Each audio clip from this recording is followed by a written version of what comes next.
Album saya langsung dari studio ADX Channel Bursa Efek Indonesia. Saya David San Oval kembali hadir dalam program Market Review, program yang mengupas isu-isu penggerak pasar modal Indonesia. Di mana live streaming kami bisa Anda saksikan di idxchannel.com. Ya, pemirsa, Presiden Joko Widodo menilai perlu langkah lebih tegas untuk mencegah pulang ke kampung halaman guna memutus penyebaran COVID-19. Jokowi menilai banyaknya warga yang pulang kampung disebabkan oleh penghasilan mereka yang menurun setelah diterapkan kebijakan physical distancing. Presiden Joko Widodo menilai perlu langkah lebih tegas untuk mencegah masyarakat di wilayah Jabodetabek yang telah terpapar virus COVID-19 untuk pulang ke kampung halamannya. Menurut Presiden, imbauan yang selama ini disampaikan belum cukup. Saat ini pemerintah tengah menyusun peraturan tentang karantina wilayah. Jokowi mengatakan selama 8 hari terakhir ada 876 armada bus antar provinsi yang membawa kurang lebih 14.000 penumpang dari Jabodetabek ke Jawa Barat, Jawa Tengah, Jawa Timur, dan DIY. Angka ini belum dihitung arus mudik yang menggunakan transportasi massal lainnya. Demi keselamatan bersama, saya juga minta dilakukan langkah-langkah yang lebih tegas untuk mencegah terjadinya pergerakan orang ke daerah. Telah terjadi percepatan arus mudik, terutama dari para pekerja informal di Jabodetabek menuju ke Provinsi Jawa Barat, Provinsi Jawa Tengah, dan DIY, serta ke Jawa Timur. Dan selama 8 hari terakhir ini tercatat ada 876 armada bus antar provinsi yang membawa kurang lebih 14.000 penumpang dari Jabodetabek ke Jawa Barat, Jawa Tengah, Jawa Timur, dan DIY. Ini belum dihitung harus mudik dini yang menggunakan transportasi massal lainnya. Jokowi menilai banyaknya warga yang pulang kampung disebabkan oleh penghasilan mereka yang menurun setelah diterapkan kebijakan physical distancing. Sebab para warga yang mudik tersebut rata-rata adalah pekerja informal yang mengandalkan pendapatan harian. Jakarta, Ricky Iskandar, Yulisa Febiola, IDX Channel.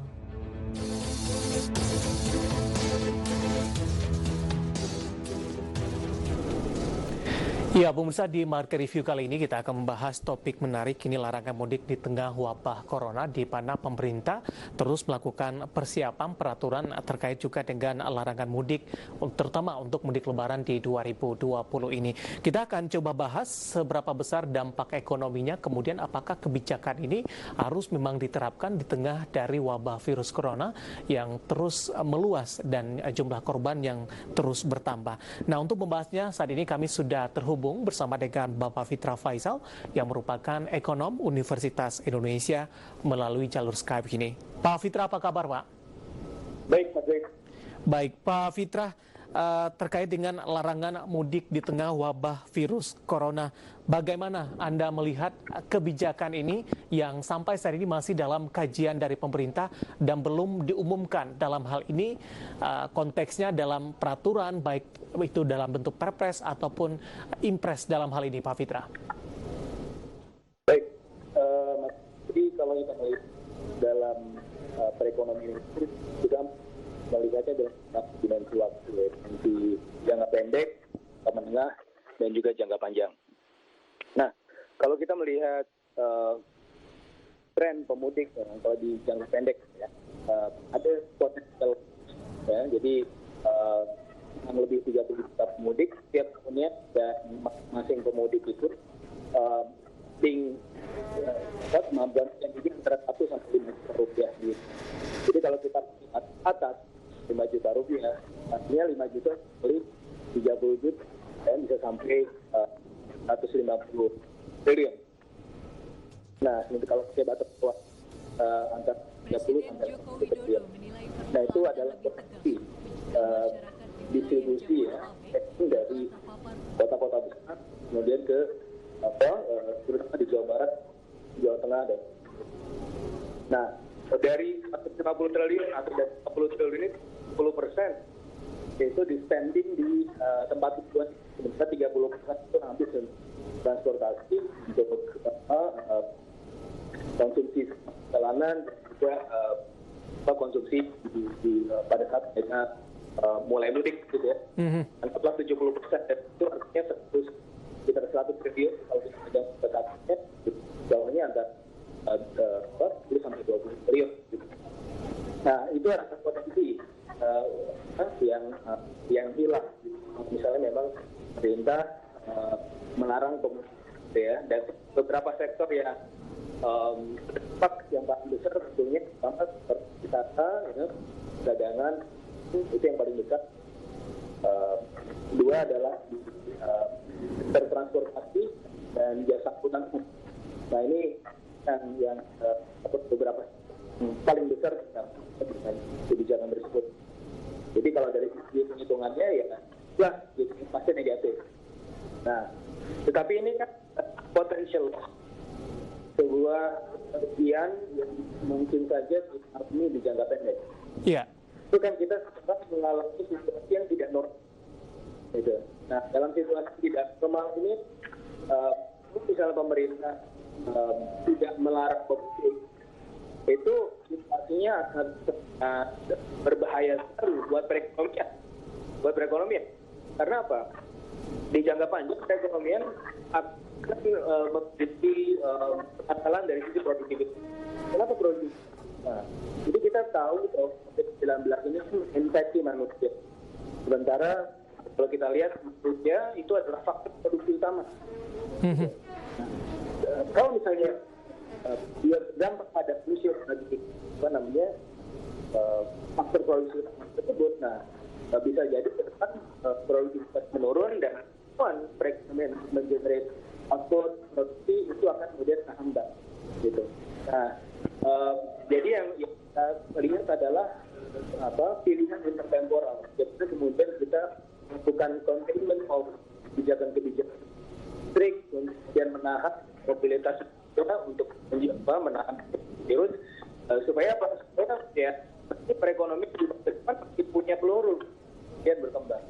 Nah, kalau kita lihat misalnya di tahun 1918 Spanish flu, itu pembuktian kontrol antara daerah melakukan health intervention, ya, dengan daerah-daerah yang tidak melakukan health intervention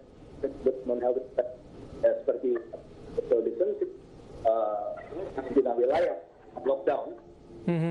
Itu setelah dibandingkan di tahun 2019 untuk kasus di Amerika Serikat, itu ternyata daerah-daerah negara-negara bagian atau kota-kota municipalities yang melakukan strict measures, itu kemampuan ekonominya berkembang di jangka panjang dari sisi NPL itu sendiri, dari sisi employment creation itu meningkat, gitu, dan dari sisi mortality rate menurun. Berbeda dengan daerah-daerah bagian ini tidak melakukan itu, gitu. Nah ini kita bisa di China 2003 ketika dia SARS. Nah, itu ketika mereka melakukan containment policy dengan baik, gitu ya. Mereka bahkan bisa terus lagi, ya, dari 19% turun ke 9%, kemudian naik ke 11%, bahkan 14% di 2007. Iya. Pak Fitra, kita akan jeda terlebih dahulu, Pak. Menarik ini pembahasannya, Pak Fitra. Nanti kita akan lanjutkan lagi di segmen selanjutnya melalui jalur Skype, Pak Fitra. Ditahan terlebih dahulu, Pak. Dan pemirsa telah bersama kami, Market Review akan segera kembali usai jeda berikut ini.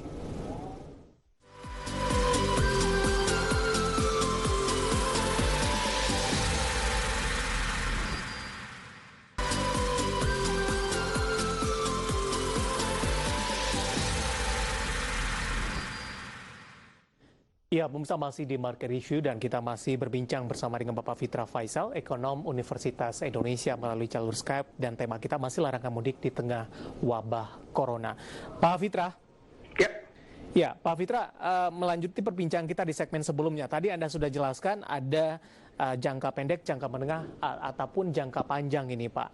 Boleh kita review sedikit tidak, Pak, di segmen sebelumnya tadi?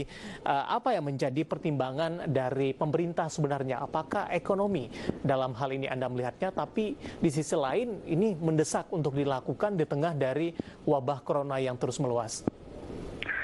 Ya, jadi memang yang paling penting untuk kita lihat gitu ya, tidak hanya di dalam dimensi jangka pendek, tetapi juga kita melihatnya di jangka menengah dan juga jangka panjang. Sebagaimana yang saya sampaikan tadi, ketika kasus Spanish flu 1918, containment policy counterfactual antara daerah-daerah yang melakukan containment policy dengan yang tidak, gitu ya. Itu perekonomian dari daerah-daerah yang melakukan containment policy itu jauh lebih baik, gitu ya. Dan kalau kita melihat juga sekarang ya memang ada potensi hilang di jangka pendek sekitar 150 triliun tadi gitu ya. Bahkan kalau perhitungan lain gitu ya dari karantina wilayah atau apapun nanti bentuknya gitu ya dari beberapa simulasi 14 hari Jakarta itu kemudian digembok itu kita bisa kehilangan 90 triliun sampai 100 triliun di Jakarta saja gitu ya. Secara nasional bisa sampai 150 triliun. Artinya kalau all in all gitu ya kita melihat 150 triliun dampak ekonomi containment di Jakarta, terus juga pelarangan mudik begitu ya, bisa sampai ya 250 triliun. Ini adalah yang mungkin kita harus endure di jangka pendek, gitu ya. Nah, dalam konteks pertumbuhan ekonomi,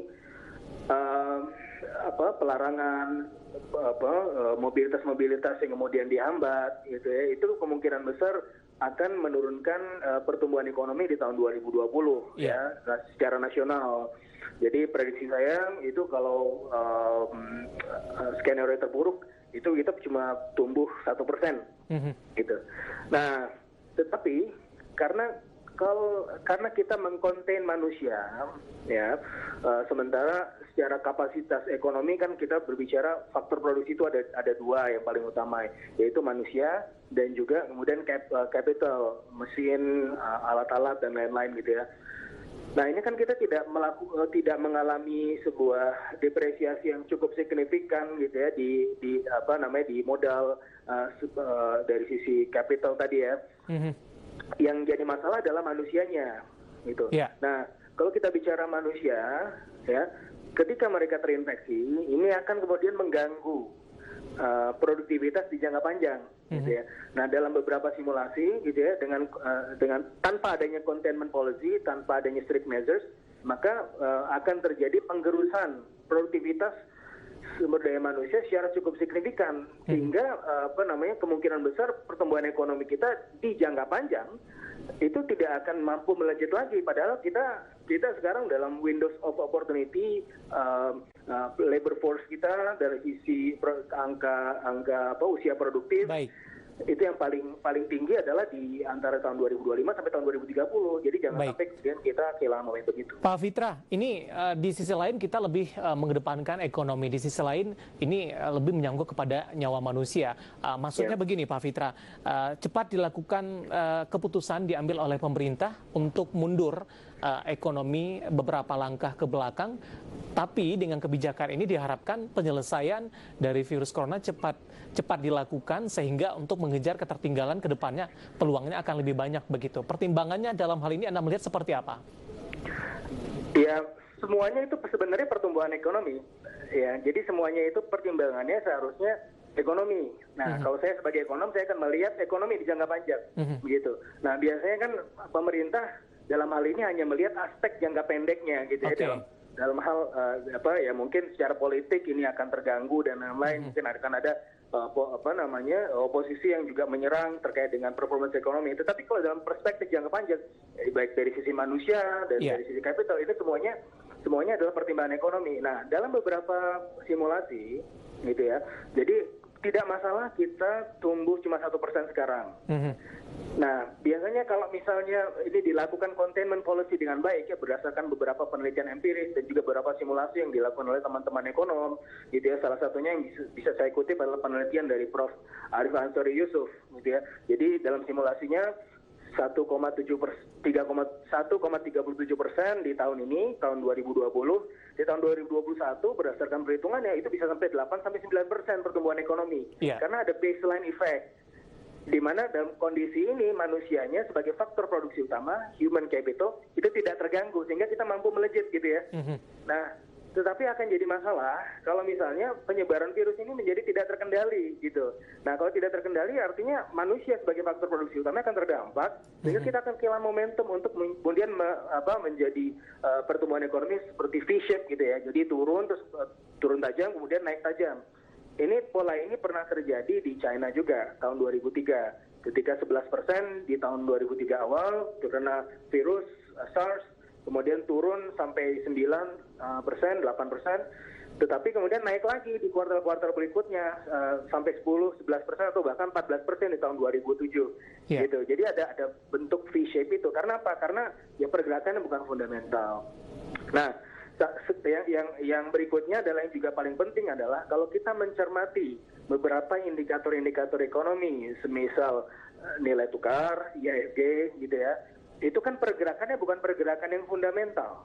Jadi kalau kita lihat secara fundamental seharusnya rupiah berada di level 13.000, 14.000. Kenapa? Ada quantitative easing yang pertama dari The Fed.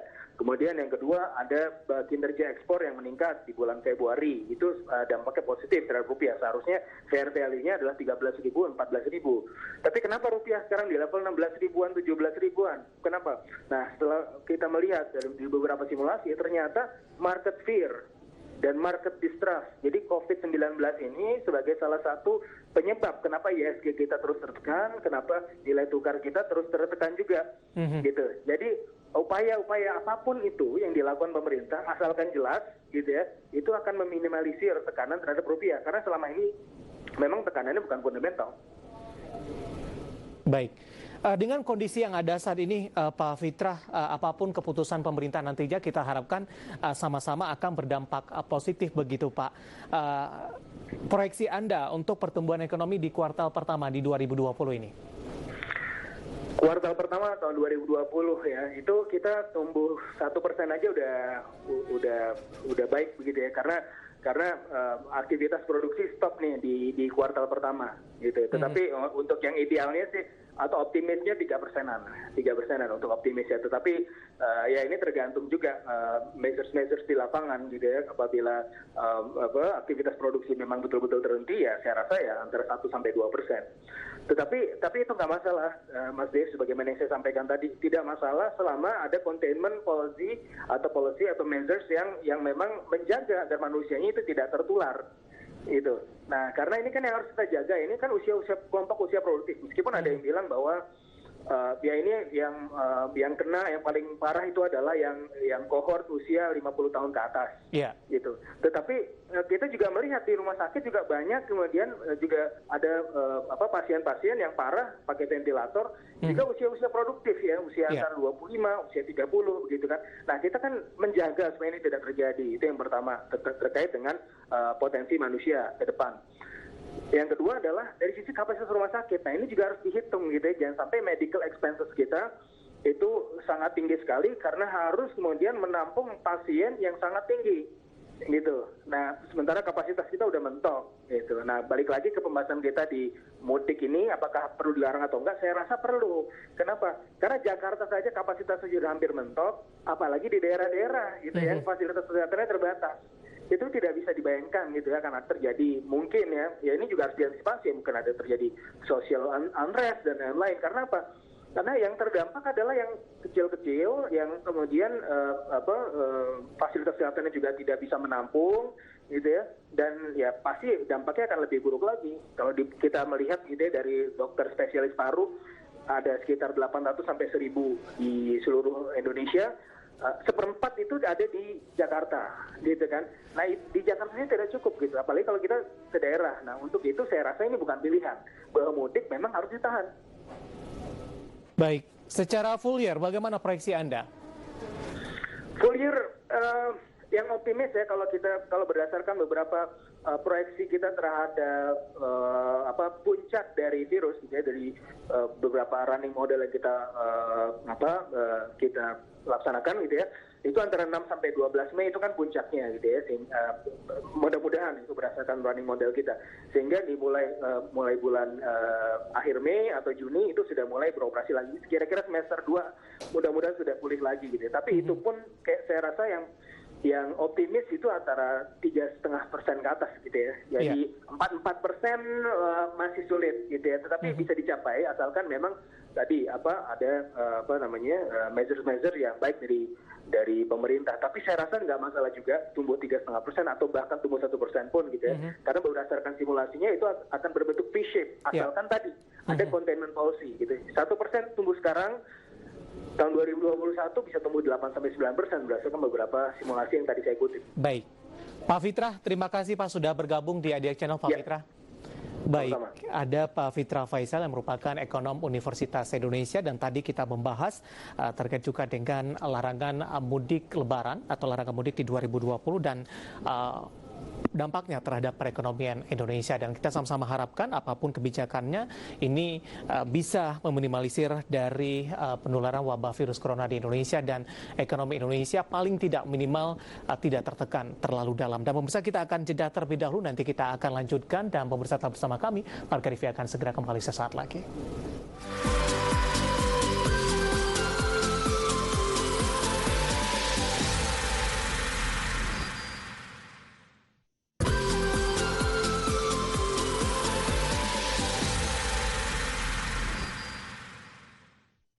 Terima kasih untuk Anda yang masih bergabung bersama kami di Marka Review, pemirsa. Di segmen ini tim redaksi kami sudah menyiapkan beberapa informasi grafis terkait juga dengan topik yang baru kita saja bahas, larangan mudik lebaran dan kaitannya kepada perekonomian di Indonesia, di mana upaya pemerintah untuk mencegah meluasnya wabah virus corona. Kita langsung saja ke grafis yang pertama. Kita akan coba lihat bagaimana proyeksi ekonomi 6 negara APEC di tengah wabah corona di 2020. Dapat Anda saksikan juga di layar televisi Anda untuk slide yang pertama terlebih dahulu.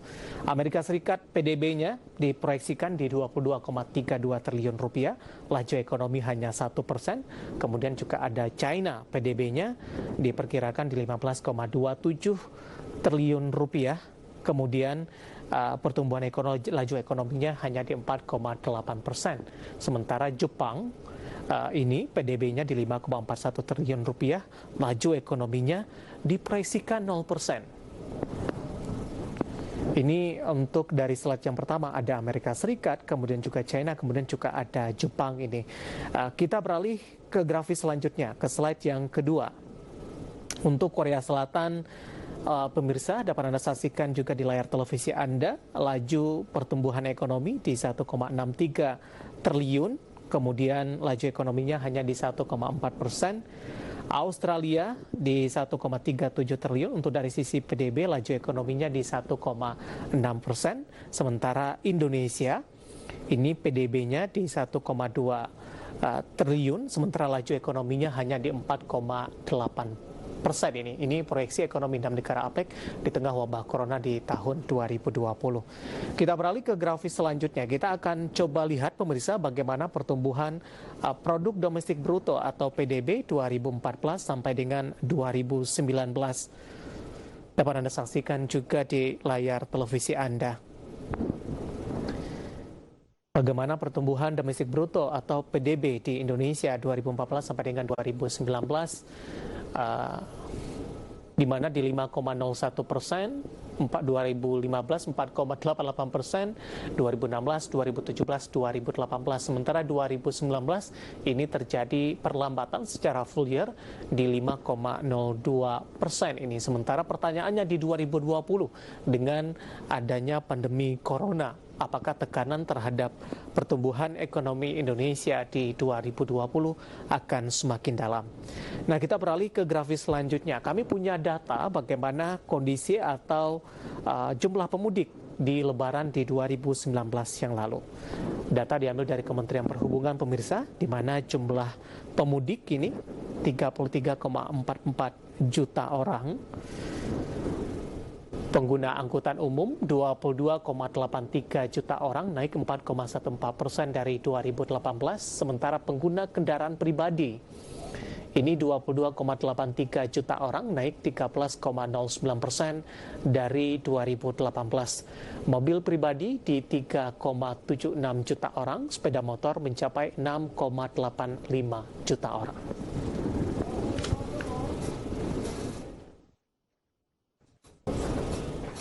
Kita ke informasi selanjutnya, pemirsa. Kajian pemerintah terkait larangan mudik lebaran bagi masyarakat di tengah pandemi virus corona diproyeksikan berdampak baik untuk ekonomi jangka panjang. Tetapi kebijakan tersebut perlu disertai analisa dampak ekonomi bagi kelompok usaha tertentu. Dan informasi ini mengakhiri kebersamaan kita di Market Review kali ini. Akhirnya saya David Sanovel dan seluruh kerabat kerja bertugas mengucapkan terima kasih dan sampai berjumpa kembali. Presiden Joko Widodo menilai perlu langkah lebih tegas untuk mencegah masyarakat di wilayah Jabodetabek yang telah terpapar virus COVID-19 untuk pulang ke kampung halamannya.